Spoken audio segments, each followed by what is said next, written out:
Are moral stories. Rambabu చాలా తెలివైన వ్యక్తి. ఆ ఊర్లో రాంబాబు మొక్కజొన్నల పంట వేసుకుని జీవనం సాగిస్తూ ఉండేవాడు. ఉదయమంతా పొలంలో వ్యవసాయం చేసి మధ్యాహ్నం భోజనానికి ఇంటి దగ్గరకొచ్చాడు. ఏవే, త్వరగా భోజనం పెట్టు, సాయంత్రం బంతిపూల తోటకి వెళ్ళాలి. ఎప్పుడో సిద్ధం చేశానండి, మీదే ఆలస్యం, రండి అంటూ భార్య శ్యామల రాంబాబుకి ఎలాంటి ఇబ్బంది లేకుండా భోజనం చేసి పెట్టేది. రాంబాబు తృప్తిగా భోంచేసి కాసేపు భార్యతో కబుర్లు చెప్పేవాడు. తర్వాత సాయంత్రం బంతిపూల తోటకి వెళ్లి పనిచేసేవాడు. సాయంత్రం కాసేపు స్నేహితులతో కాలక్షేపం చేసి ఇంటికొచ్చేవాడు. రాత్రి తన కూతుర్తో సరదాగా సమయం గడిపేవాడు. నాన్నా, బడిలో పంతులుగారు భూమి సూర్యుడి చుట్టూ తిరుగుతుందని చెప్పారు, నిజమేనా అని అమాయకంగా అడిగింది పూజ. దానికి రాంబాబు ఇలా సమాధానం చెప్పాడు. అవునమ్మా, సూర్యుడి చుట్టూ 9 గ్రహాలుంటాయి. సూర్యుడికున్న ఆకర్షణ శక్తి వల్ల 9 గ్రహాలు అలా వాటి కక్షలో తిరుగుతూ ఉంటాయి. భూమి తన చుట్టూ తాను తిరుగుతూ సూర్యుడి చుట్టూ తిరుగుతుంది. అందుకే మనకి రాత్రి పగళ్ళు ఉంటాయి అని బడిలో నేర్చుకున్న పాఠాన్ని పిల్లకి మళ్లీ అర్థమయ్యేలా చెప్పేవాడు. ఒకరోజు బంతిపూలు తీసుకెళ్ళడానికి ఒక వ్యాపారి రాంబాబు దగ్గరకొచ్చాడు. ఏవయ్యా రాంబాబు, బంతిపూల కోసం వచ్చాను, త్వరగా ఎడ్లబండి ఎక్కించు, ఇవిగో డబ్బులు అంటూ నాణేలున్న మూట ఇచ్చాడు. ఆ నాణేలు లెక్క పెట్టేసరికి రాంబాబు ఆశ్చర్యపోయాడు. వ్యాపారి గారు, రోజు రోజుకి ఆదాయం తగ్గిపోతోందండి. మీరిచ్చే డబ్బులు ఖర్చులకు కూడా సరిపోవడం లేదు. ఏంటయ్యా, అక్కడికి నాకేదో ఆదాయం ఉంది అనుకుంటున్నావా అనగానే రాంబాబుకి ఏం మాట్లాడాలో అర్థం కాలేదు. మీకు బాగా డబ్బులిచ్చి నేను నష్టం భరిస్తూ ఉంటే మీకు చులకనైపోయాను. అయ్యా, మీరేమనుకోకండి, నాకీ ధర గిట్టుబాటు కాదు, నేనమ్మలేను అని కరాఖండిగా తేల్చి చెప్పేశాడు రాంబాబు. ఈ మాటలు వ్యాపారికి చాలా కోపం తెప్పించాయి. గిట్టుబాటు కాకపోతే నీ పూల్ నీ దగ్గరే పెట్టుకో అంటూ డబ్బు మూట లాక్కొని వెళ్ళిపోయాడు. రాంబాబు కొంచెం దిక్కుతోచని స్థితిలో పడ్డాడు. పూల మూటలు తీసుకుని ఇంటికొచ్చాడు. అది చూసి శ్యామల ఆశ్చర్యపోయింది. ఏంటండి, పూలు సంతకి పంపలేదా? వ్యాపారి డబ్బివ్వలేదా? నేను వీధిలోకి వెళ్ళి బియ్యం, కందిపప్పు తీసుకొని రావాలి అని చెప్పి రాంబాబు ఏం మాట్లాడకుండా ఏదో ఆలోచిస్తున్నాడు. ఏంటండి, ఏమైంది అంటూ కొంచెం లాలనగా అడిగింది. భార్య దగ్గర ఏ భర్తైనా చిన్నపిల్లాడే కదా. అందుకే శ్యామల దగ్గర రాంబాబు జరిగిందంతా చెప్పాడు. శ్యామల అంతా ఓపిగ్గా వినింది. ఏవండి, మీరు చాలా తెలివైనవారు, దీనికే డీలా పడిపోతే ఎలా చెప్పండి? కాస్త ప్రశాంతంగా ఆలోచించండి. ఎందుకంటే ఒక తలుపు మూసుకుంటే ఇంకో తలుపు తెరుచుకుంటుంది. కొంచెం మనసు పెట్టి ఆలోచించండి అని చెప్పి వెళ్ళిపోయింది. రాంబాబు బాగా ఆలోచించాడు. చుట్టుపక్కల గ్రామాల్లో పూల తోటలు ఎక్కడా లేవు. రాంబాబు మాత్రమే పూల మొక్కల్ని పెంచుతాడు. నేనే స్వయంగా అమ్మితే సరిపోతుంది కదా అని అనుకొని రాంబాబు ఆ పూల మూటలు తీసుకుని పక్కూరికి కాలినడకన బయలుదేరాడు. అందరికీ రాంబాబు పూలమ్మేవాడు. బంతిపూలమ్మా, బంతిపూలు, త్వరగా రావాలి. దేవుడి దగ్గర పూలు పెడితే మీ కోరికలు అన్నీ తీరుతాయమ్మా, రండమ్మా రండి అంటూ ఆప్యాయంగా బిగ్గరగా అరుస్తూ అమ్మేవాడు. ఇంటి దగ్గరికి తాజా పూలు రావడంతో ఆడవాళ్లందరూ ఎగబడుతూ ఉండేవారు.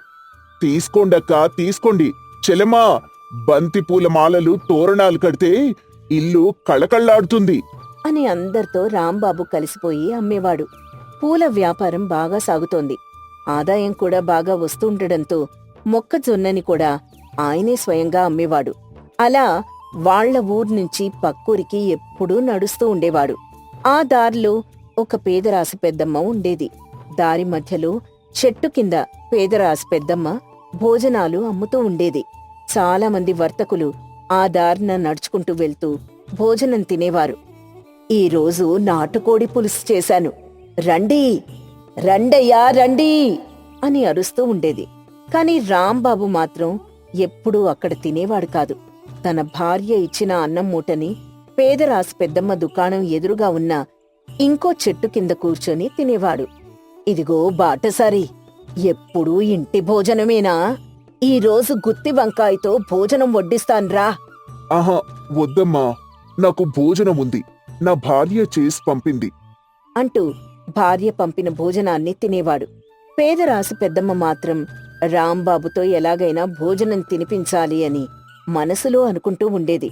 రాంబాబు మాత్రం ఎలాంటి ఖర్చులు పెట్టకుండా తన వ్యాపారం తను చేసుకునేవాడు.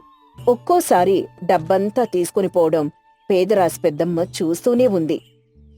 ఈ బాటసారితో ఎలాగైనా మన దగ్గర భోజనం తినిపించాలి అని మనసులో అనుకుంటూ ఉండేది పేదరాశి పెద్దమ్మ.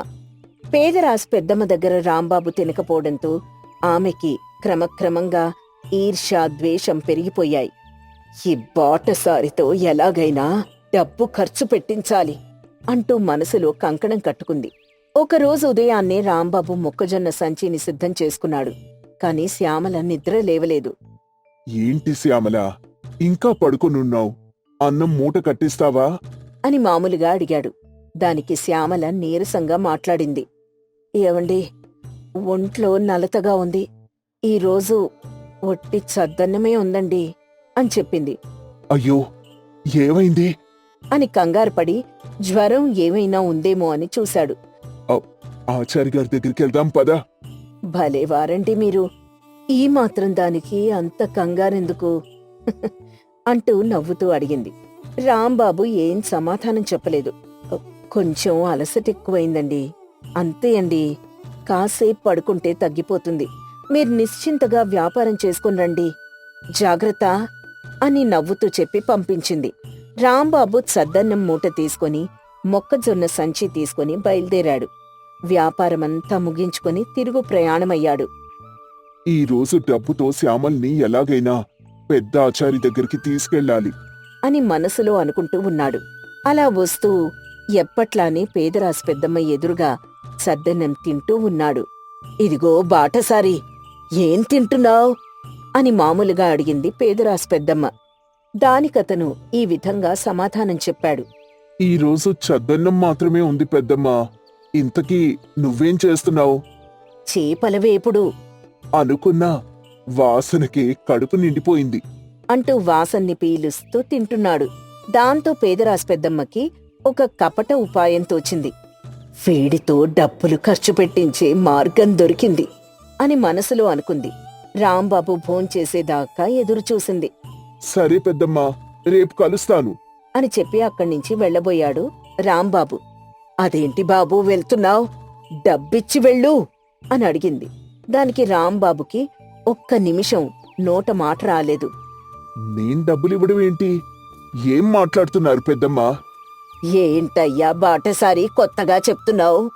నేను చేపల వేపుడు చేస్తుంటే ఆ వాసన్ను పీల్చావు కదా, దానికి డబ్బు కట్టవా అనగానే రాంబాబుకి గుండె ఆగినంత పనైంది. ఇది చాలా అన్యాయం పెద్దమ్మా. వాసనకి డబ్బు ఇవ్వడం ఏంటి అని రాంబాబు కొంచెం గట్టిగా అడిగాడు. కాని పేదరాశి పెద్దమ్మ అస్సలు ఒప్పుకోకుండా వాదిస్తూనే ఉంది. రాంబాబు మిగతా వారిని కూడా సాయం అడిగాడు.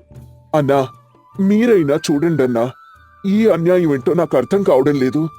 నా పాటికి నేను చద్దన్నం తిన్నాను, వాసన పీల్చిన దానికి ఈమె డబ్బు అడుగుతోంది. ఇదెక్కడైనా న్యాయంగా ఉందా అంటూ అక్కడున్న వర్తకుల్ని అడిగాడు. మేముంది, నువ్వు చద్దెనమైతే 2 ముద్దలు తినేవాడివి. చేపల వేపుడు వాసన పీలుస్తూ బాగా తిన్నావు కదా, మరి డబ్బివ్వు అని కుండ బద్దలు కొట్టినట్టు సమాధానమిచ్చింది పేదరాశి పెద్దమ్మ. మిగతా వర్తకులు ఎలాంటి న్యాయం చెప్పలేకపోయారు.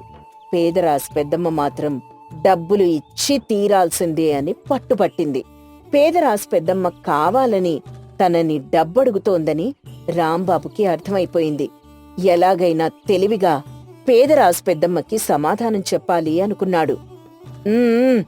డబ్బివ్వో ఇవ్వో అని అడిగింది. సరే, ఇస్తాను అంటూ డబ్బు సంచి తీశాడు. ఆ డబ్బు సంచిని చూడగానే పేదరాశి పెద్దమ్మకి సంతోషం తన్నుకొచ్చింది. రాంబాబు సంచి నుంచి గలగల శబ్దం వినబడుతోంది. గలగల శబ్దం విన్నావా? ఆ విన్నాను. నాణేలు బాగా ఉన్నాయనుకుంటా అని ఆలోచించకుండా సమాధానం చెప్పింది. నా నాణేల శబ్దం విన్నావు కదా, నీ వాసనకి తగిన ధర ఇదే, లెక్క సరిపోయింది కదా అని తెలివిగా సమాధానం చెప్పాడు రాంబాబు. ఆ మాటలకి పేదరాజు పెద్దమ్మ గొంతులో పచ్చి వెలక్కాయ పడ్డట్టయింది. రాంబాబు అక్కడ్నించి వెళ్ళిపోయాడు. ఈ బాటసారి తెలివి అమోఘం, నన్నే బోల్తా కొట్టించాడు అని మనసులో అనుకుంది పేదరాజు పెద్దమ్మ. రాంబాబు సంతోషంగా ఇంటికెళ్ళిపోయి తన భార్యతో సంతోషంగా గడిపాడు. కాని పేదరాజు పెద్దమ్మ వ్యాపారం మాత్రం ఈ విషయం వల్ల దెబ్బతింది. ఒక బాటసారి తెలివి వల్ల పేదరాజు పెద్దమ్మ వ్యాపారం మూసుకుంది అని కథలుగా చెప్పడం మొదలుపెట్టారు. అందుకే అంటారు, తెలివి ఒకడి సొత్తు కాదు అని. అనగనగా ఒక అందమైన గ్రామం. ఆ గ్రామంలో సీనయ్య అనే వ్యక్తి ఉండేవాడు. అతను ముందుగా కోడిగుడ్ల వ్యాపారం చేసేవాడు. వీధి వీధి తిరుగుతూ పెద్దగా అరుస్తూ కోడిగుడ్లు అమ్ముతూ ఉండేవాడు. కోడిగుడ్లమ్మా, కోడిగుడ్లు, నాటు కోడిగుడ్లు రావాలమ్మా, రావాలి కోడిగుడ్లు అంటూ పెద్దగా అరుస్తూ ఉంటే ఆ వీధి వాళ్ళందరూ వచ్చి సీనయ్య దగ్గర కోడిగుడ్లు కొనుక్కునేవారు. సీనయ్య కూడా చాలా జోరుగా వ్యాపారం చేస్తూ ఉండేవాడు. ఒకరోజు కోడిగుడ్లన్నీ అమ్మి నడుచుకుంటూ వెళ్తూ ఆలోచిస్తూ ఉన్నాడు.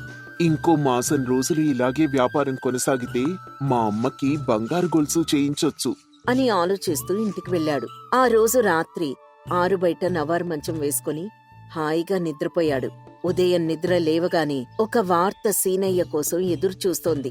సీనయ్య వాళ్ళమ్మ నాగవేణి ఏడుస్తూ చెప్పడం మొదలుపెట్టింది. అయ్యా, దురదృష్ట దేవత మన ఇంట్లోనే ఉంది, మొత్తం కూలిపోయిందయ్యా అంటూ ఏడుస్తూ చెప్పింది. ఏమైందమ్మా, అసలు ఏమైందో చెప్పకుండా ఏడిస్తే నాకేం తెలుస్తుంది? మన కోళ్లన్నీ ఏదో రోగం వచ్చి చచ్చిపోయాయి అని కుమిలిపోతూ చెప్పింది. సీనయ్యకి ఒక్క నిమిషం ఏమీ అర్థం కాలేదు. తర్వాత సీనయ్య ఈ విధంగా సమాధానమిచ్చాడు. సర్లేమ్మా, మన రాత ఎలా రాసుంటుందో అలాగే జరుగుతుంది. ఏం చేస్తాం, ఇంకో వ్యాపారం చేద్దాంలే అనుకుని పెరుగు వ్యాపారం చేయడం మొదలుపెట్టాడు. కొన్ని రోజులు అది బాగానే జరిగింది. తర్వాత మళ్లీ నష్టాలు రావడం మొదలుపెట్టాయి. పాలు విరిగిపోవడం మొదలుపెట్టాయి. మళ్లీ నష్టం రావడం మొదలుపెట్టింది.